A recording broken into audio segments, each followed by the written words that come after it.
love this guy. Please welcome back to the show, Joseph Boyden.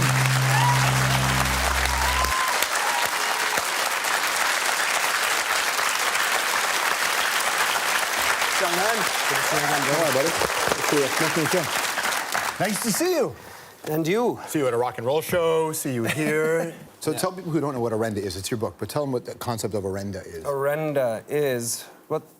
Then they're not going to read the book. No, listen, they're going to read the book. First of all, lovely birch trees everywhere, but just the idea of spirit and where it can take hold. Orenda is the idea, the First Nations belief, specifically here, the Haudenosaunee belief and the Wendat belief that everything in life has its own soul. The Christians believe that only humans can contain a soul. These people believe... Are you suggesting Christians hate puppies? Not that they hate them. They just don't believe that puppies will follow you to heaven. Right, which sucks. So, Who wants to go? Well, exactly. To me, heaven is a bunch of puppies just running around, biting. That's amazing. But Orenda is the idea that not just humans have soul, but everything in nature. Trees, bodies of water. Lake Ontario has its own Orenda.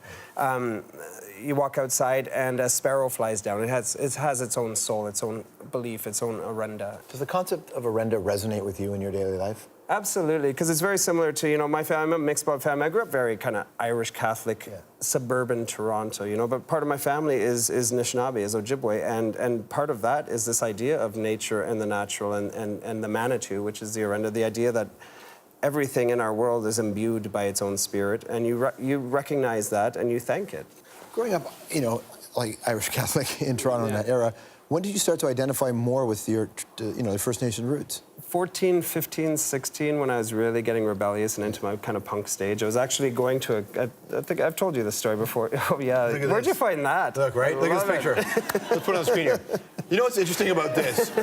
So the Iroquois, the Mohican, you have that, but you're going to a school called Brébeuf, who the Iroquois went to town on. Well, this is why for years I tried to get kicked out of my Catholic high school, Brébeuf. Brébeuf was one of the martyrs, the Catholic Jesuit martyrs, who was tortured to death by the Haudenosaunee people in 1649, and that's kind of the climactic moment of this novel. Not that Brébeuf is the character, but he's certainly inspired by.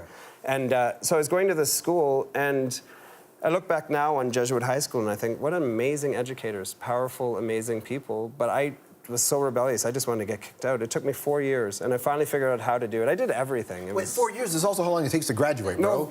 No, it was 5 at the time, but that's how old I am, but there's still a grade 13. But for 4 years, I thought, how am I going to do this? And I tried, and I thought, oh, wait a second, I'm into the punk rock.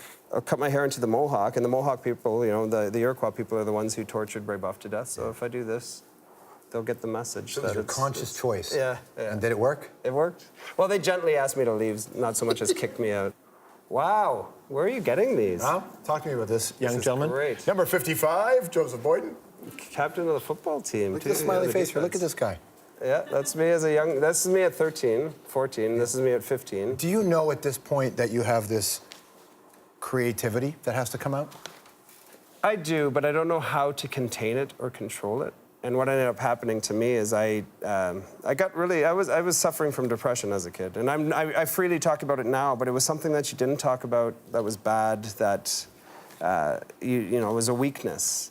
But I was depressed. I became suicidal. Like, I'm captain of the defense of my football team, and you know, we're doing great, and I become really, really depressed, and I ended up trying to kill myself on my 16th birthday, right.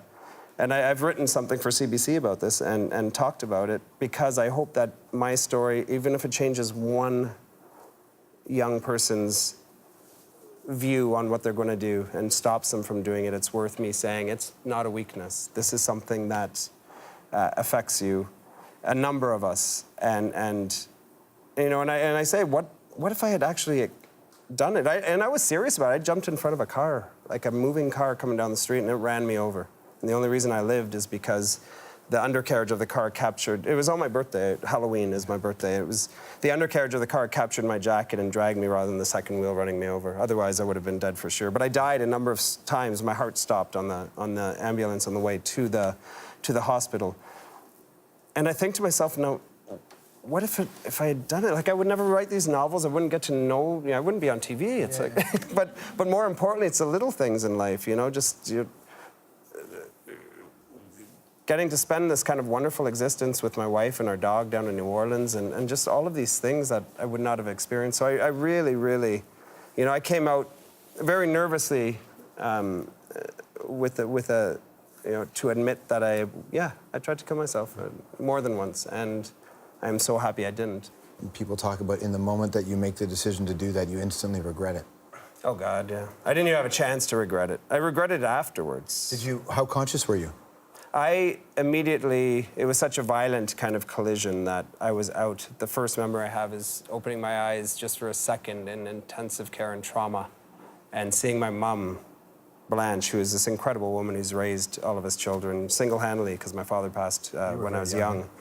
And Blanche looking over me, my mum, and a teardrop. I remember tears hitting my face like rain, and realizing, what did I do? What was the first conversation with your mom like after that? It was tough because, again, it was a matter of we didn't know how to address this or approach this. It was you know, it must have been a mistake. Look at you, you're handsome, Joseph, and you're popular, and you're all these things. And I'm like, no, I'm nothing, I'm worthless, you know? And that's the weird thing about depression, about youth, and so many of us face this when we're at those turbulent years, you know? Well, we're thankful. It was tough, it was tough. Part of the reason why you're able to write so beautifully about the world around us is because you realize you may have missed it?